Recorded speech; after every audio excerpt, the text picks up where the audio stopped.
السلام عليكم، اهلا بيكم في فيديو جديد. الكرة مع فلفل.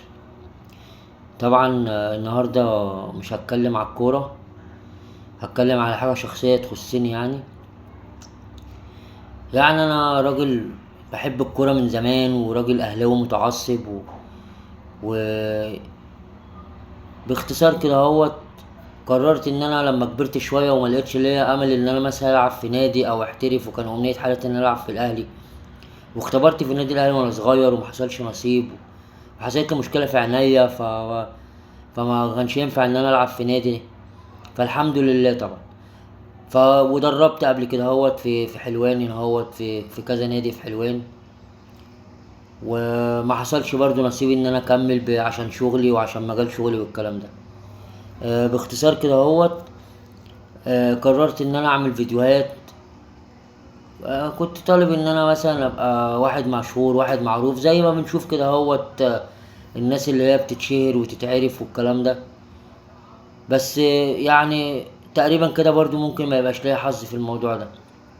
يعني انا شغال على الموضوع ده وشغال على نفسي، بحاول ان انا اقرا كتير، اعرف معلومات، اسال، اشوف حد من زمايلي اكلمه في معلومه في حاجه، وبحاول اجتهد على قد ما اقدر.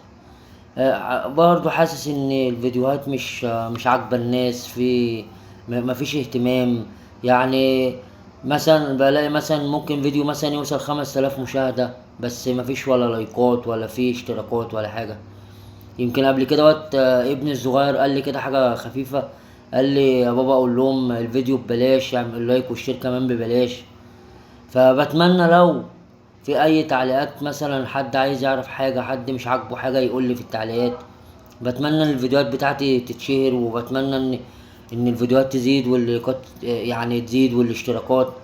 لو حاسين ان الفيديوهات عجباكوا الفترة اللي فاتت، او الاخبار اللي انا بقولها عجباكوا، او خالص ان انتوا مثلا تعرفوني، او يعني تتكلم، يعني لو في التعليقات حد يتكلم معايا او يعرفني الدنيا فيها ايه.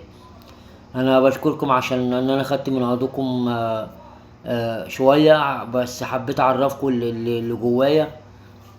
حابب ان انا اكمل، بس مش هكمل الا بيكو.